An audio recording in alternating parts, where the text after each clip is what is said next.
아멘. 오늘 함께 묵상할 말씀은 베드로전서 1장 13절로 17절입니다. 베드로전서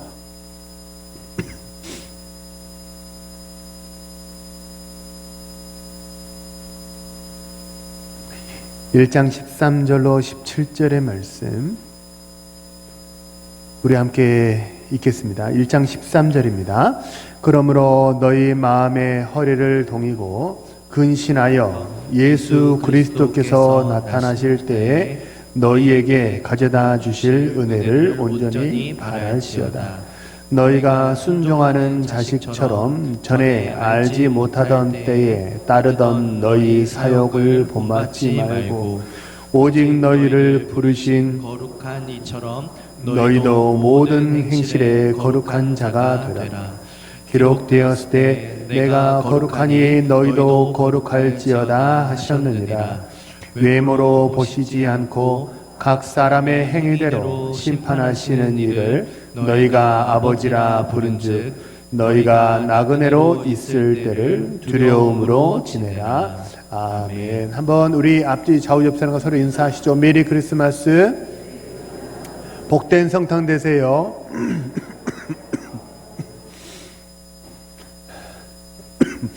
저하고도 한번 인사하시죠. 메리 크리스마스. 네, 우리 성도님들 삶 가운데 가정 가운데 성탄의 은총이 가득하시기를 축복합니다. 올해는 특별히 성탄 이브 날 눈이 왔어요. 치우느라고 좀 힘들었지만 그다음에 이렇게 참 뜻깊은 것 같습니다. 우리 성도님들 이렇게 건강한 모습으로 다시 이렇게 성전에 모여서 같이 예배할 수 있어서 참 감사하고 기쁩니다. 예, 우리 성도님들 삶 가운데 크신 성탄의 은총이 가득하시기를 진심으로 축복합니다. 오늘은 이제 넘어지지 않으려면이라는 제목으로 말씀을 나누겠습니다. 혹시 긴장을 많이 하시는 편이십니까? 아니면 긴장을 잘 하지 않으시는 편이십니까? 인간의 뇌에는 편도체라는 게 있는데요. 편도체는요, 특별히 이제 감정을 주관하는, 담당하는 뇌의 한 기관입니다. 그래서 공포, 공격성, 이런 것들을 담당하고 처리하는 역할을 하는 게 편도체예요. 그러니까, 감정을 다루다 보니까 아무래도 어떠냐면요. 편도체를 많이 쓰는 사람은 감정이 과하게 작용을 하겠죠. 그래서 대중 앞에 설 때 어떻게 될까요? 만약 이렇게 대표 기도를 하거나 특송을 한다고 한다면 편도체를 많이 쓰시는 분들은 엄청 긴장이 많이 되겠죠. 그렇지 않아도 이렇게 사실 이 앞자리에 나온다는 게 우리 성도님들은 1년에 몇 차례 되지 않으니까 자리도 되게 어색한데 막 사람들이 다 쳐다보고 있으면 엄청 긴장이 되겠죠. 반대로 대뇌 피질이 있어요. 뇌에는 그 대뇌 피질은 주로 이성적인 사고를 하는 영역입니다. 그래서 대뇌 피질이 발달한 사람은요, 아무래도 사실적인 판단을 하고 침착하게 이성적인 판단을 해요.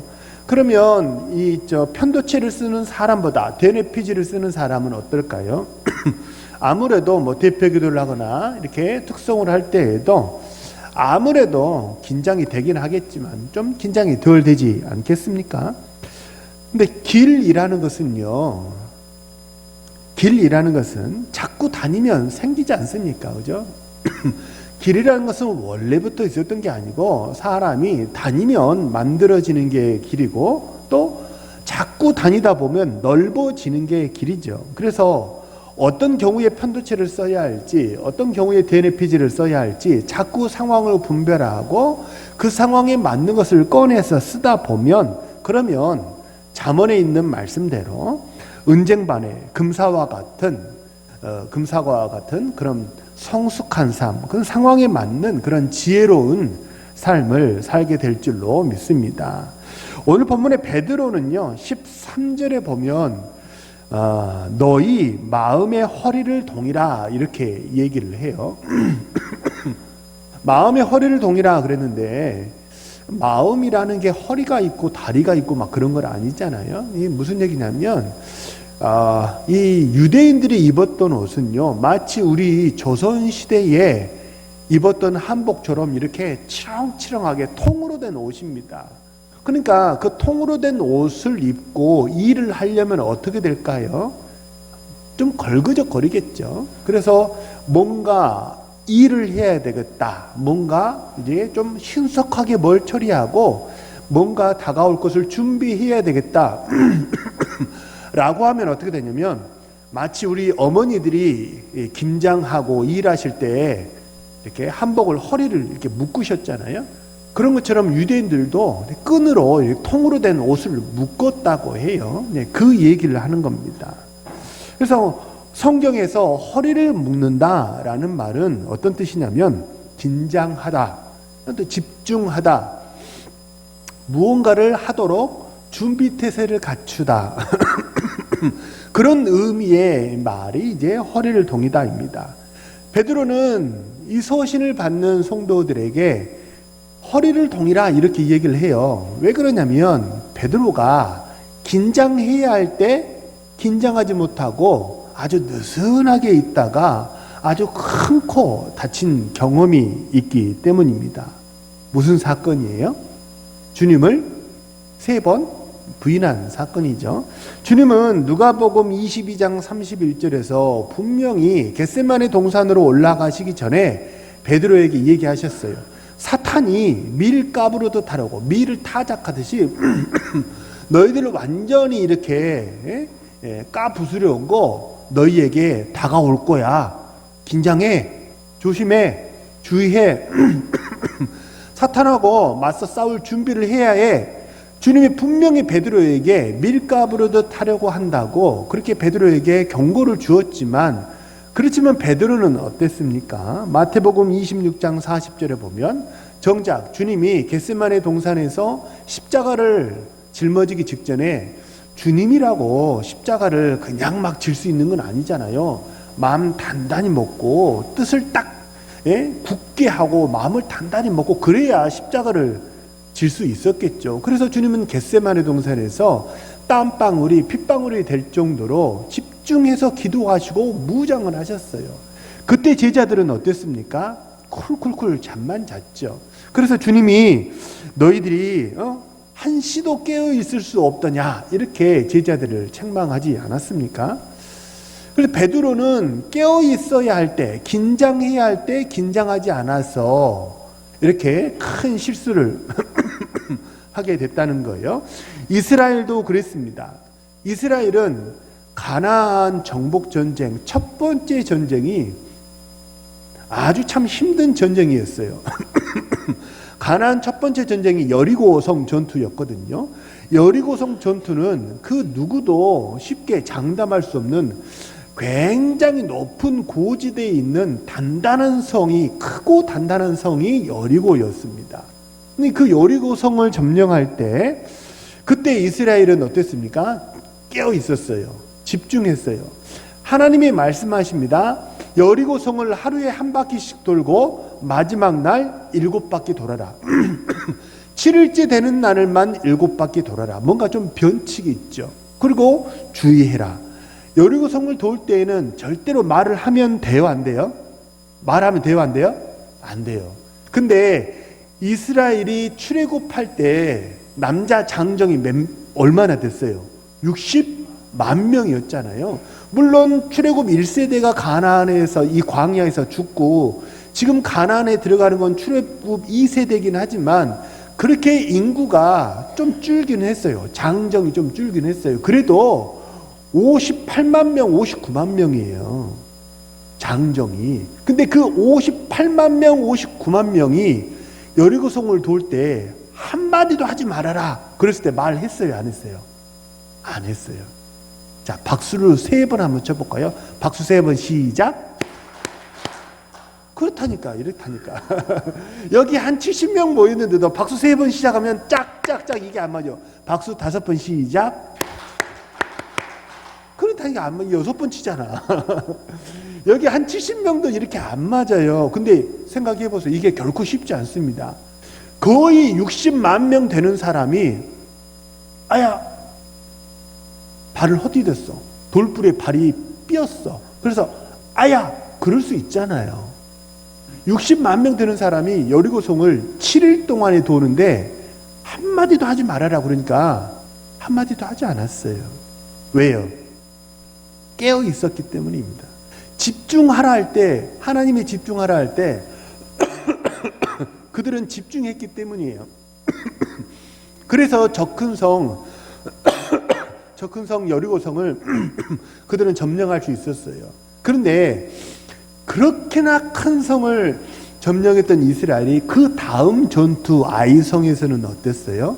뭔가 이겼다. 뭔가 이기고 나면 좀 마음이 느슨해지지 않습니까? 그래서 바닥에서 조직을 이렇게 세우려고 할 때는 기를 쓰고 용을 쓰고 막 이렇게 합심하고 단결하다가 뭔가 이루어지고 이렇게 평탄한 삶이 딱 주어지면 그러면 어때요? 좀 느슨해지지요.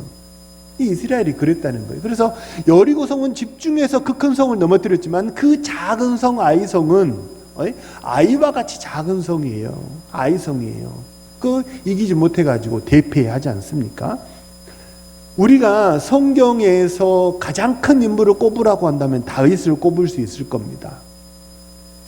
우리는 여기 성탄 트리에 이렇게 별이 없죠. 근데 현수막에는 저 위에 별이 있잖아요. 주님의 별이죠. 근데 이스라엘 국기에 보면 이렇게 별이 하나 있지 않습니까? 그 별이 누구의 별이에요? 다윗의 별이에요. 그러니까 이스라엘은 다윗이 가장 큰 인물입니다. 그 다윗이 광야에서 사울에게 쫓겨서 도망 다닐 때 한번 생각해 보세요. 광야 생활할 때는요, 다윗이 아주 영적으로 충만했습니다. 주옥 같은 시편들이 전부 다 언제 나왔냐면요, 다윗이 도망 다니고 광야 생활할 때 그때 주옥 같은 시편들이 다 쏟아졌어요. 정말 하나님을 향한 진실한 고백과 시편들이 와 이렇게 쏟아져 나왔단 말이에요. 근데 정작 다윗이 넘어졌을 때가 언제예요? 더 이상 다윗이 전쟁터에 나가지 않아도 될 정도로 이스라엘이 강력해졌을 때예요.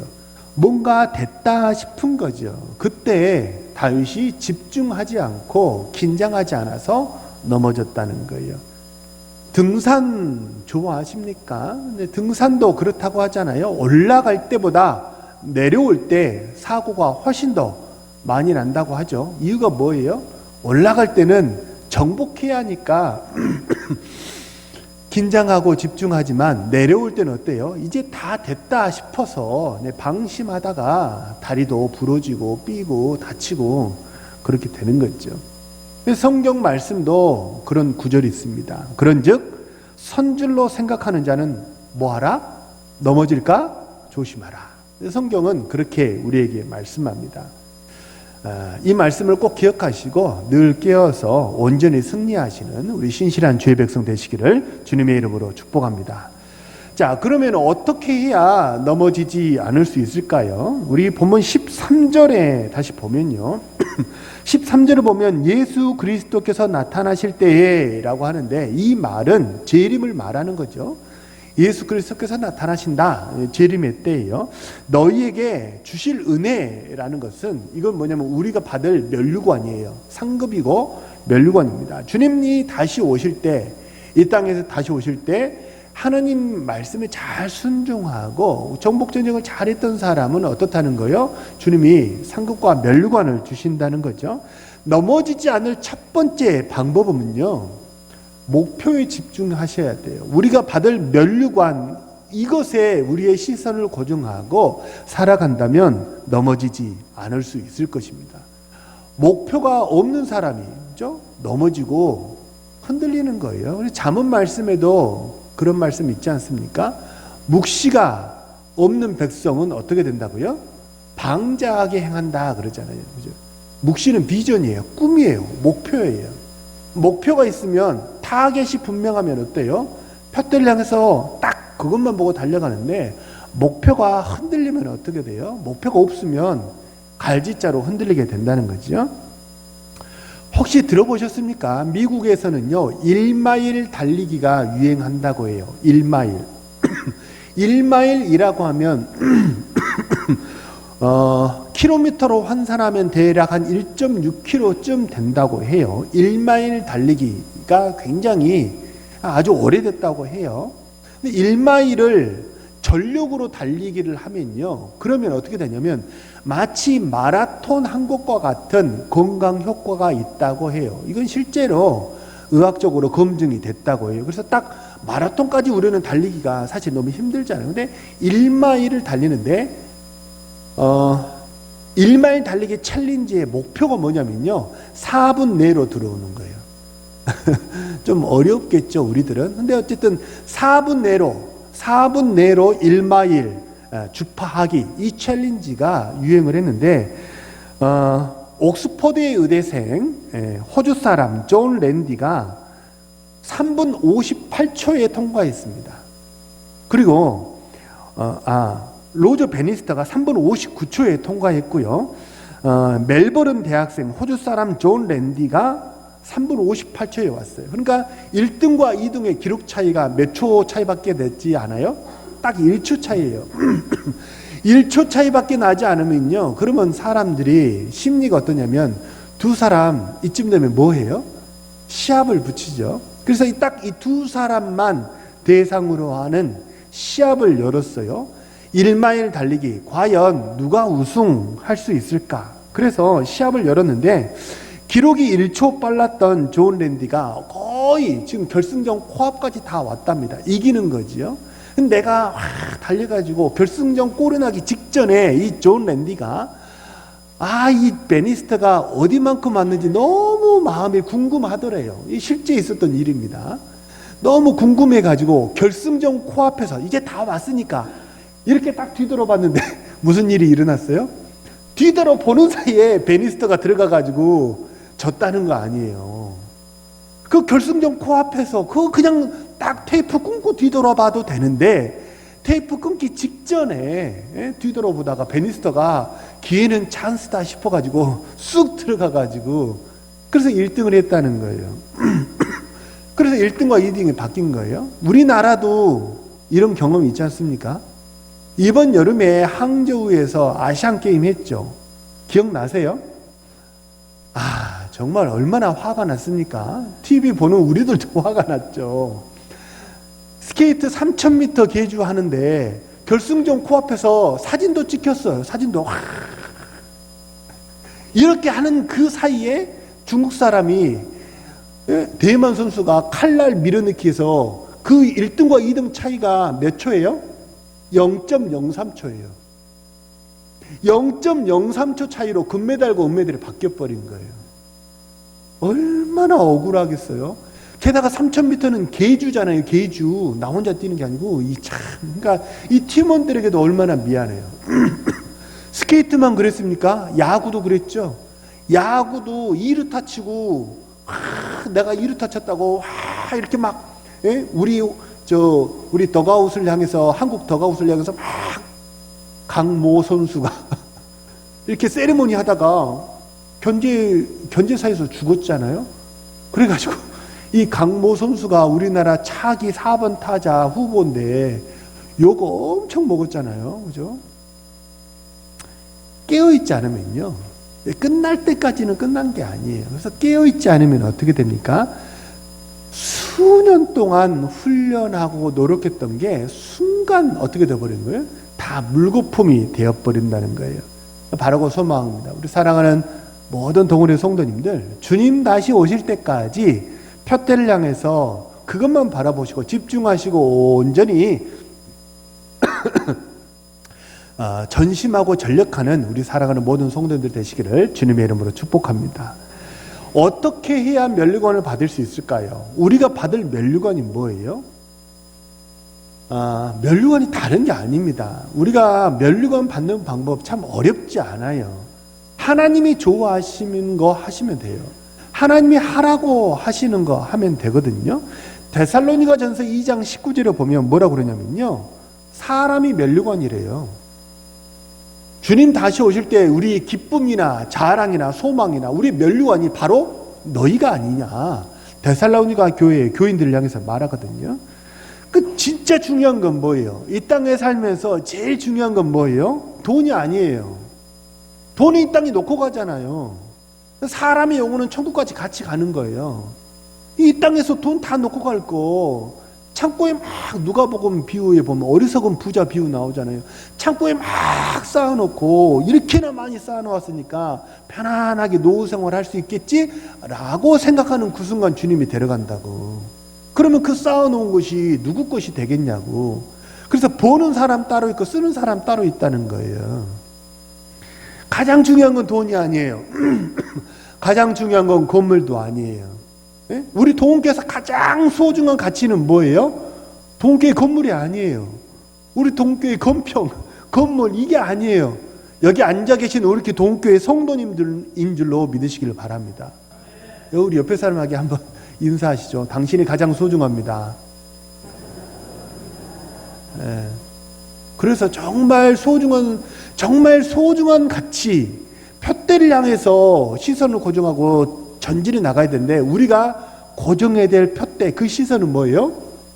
사람이에요, 사람. 건물이 아니에요. 물론 이 건물도 가치가 있습니다. 건물은 잘 관리하고 유지 보수하고 눈도 치고 해야 돼요. 왜요? 왜 건물을 잘 관리해야 되는 거죠? 사람이 와서 예배해야 하니까. 사람이 와서 기도해야 하니까. 그래서 이렇게 난방도 하고 눈도 치우고 건물 관리를 하는 거예요. 근데 건물 관리를 하다가 이 건물 관리 자체에 매몰되면 안 돼요. 뭘 봐야 돼요? 사람이 먼저고 건물이 나중이에요. 내가 전도에서 구원한 영혼이 혹시 있으십니까?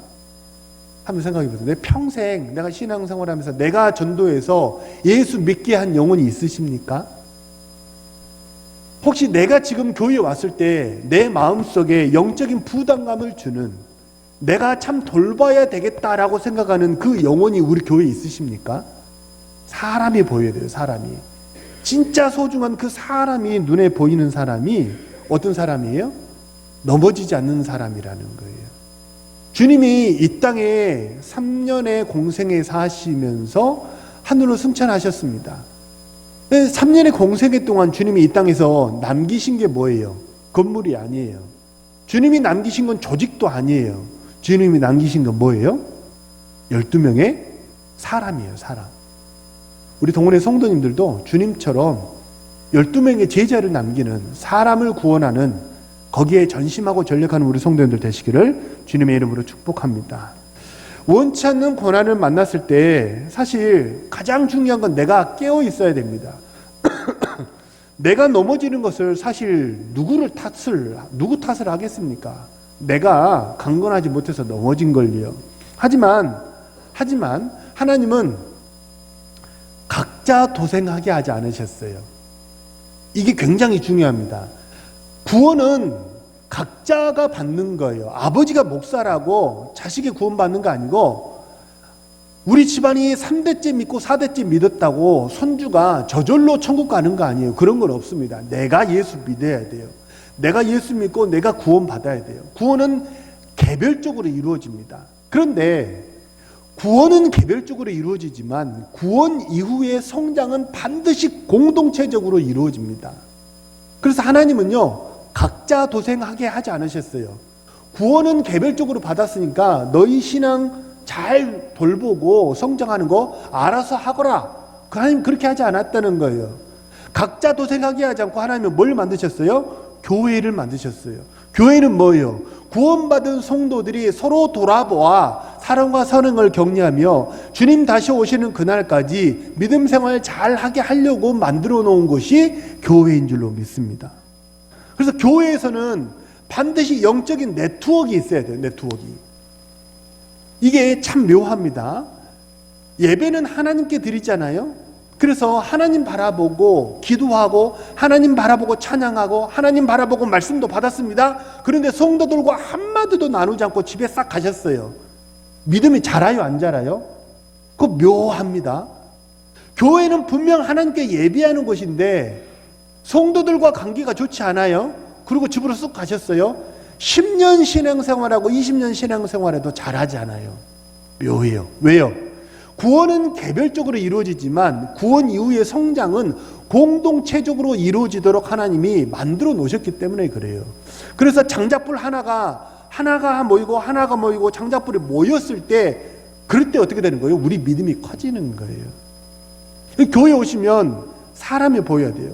내가 샘플링하고 내가 배우고 본받아야 될 나에게 바울 같은 영적인 스승이 교회에 있으십니까? 반드시 있어야 돼요. 없다는 건 불행한 거예요. 내가 본받고 배워야 될, 내가 지도받아야 될 나의 영적인 스승이 없다는 건 굉장히 불행한 거예요. 목사도 그렇습니다. 저도 종종 말씀드리잖아요. 저에게 친정 아버지 같은 목사님 계시다고. 근데 저는 모르면 제가 외롭거나 힘들거나 모르는 거 있으면 늘 전화하거든요. 친정 아버지가 있으세요? 교회 내에 아버지가 있어야 됩니다. 그리고 누구도 있어야 돼요? 내가 돌봐야 될 디모데 같은 제자, 아들도 교회 안에 있어야 합니다. 그래서 교회 안에 라인업이 만들어져야 돼요. 라인업이. 영적인 대가 형성이 돼야 돼요.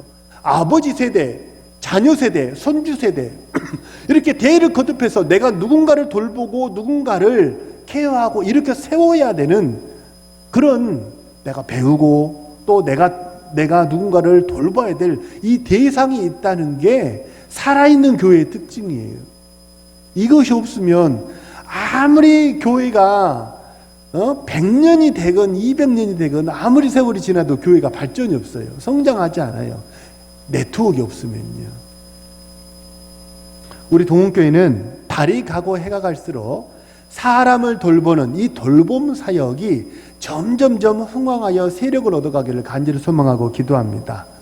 그래서 올 한 해도 그렇게 잘 하셨지만 이제 올 한 해 잘 마무리하시고 내년 2024년도에도 우리 동원교회가 서로 돌보는 이 돌봄 사역이 왕성하게 우리 가운데 일어나서 신앙에 불이 붙어가는 우리 성도님들, 우리 동원교회 되기를 간절히 소망하고 기도합니다. 넘어지지 않을 두 번째 방법은요, 사욕을 버리는 거예요. 14절에 보면 사욕을 본받지 말고 15절 모든 행실에 거룩한 자가 되라 말씀합니다. 사욕은요, 그냥 한마디로 말하면 죄입니다. 죄. 근데 죄가 뭐냐? 죄라는 말의 뜻이 뭐냐? 내가 주인 행세하는 게 죄예요. 죄는 다른 게 아닙니다. 내가 주인 되는 게 죄예요. 모든 걸 내 생각대로 하려고 하거나 내 주장이 관철돼야만 해야 직성이 풀린다고 한다면 그거야말로 사실은 고난을 자처하는 거예요. 스스로 사탄이 쳐놓은 그 올무에 스스로 들어가는 거예요.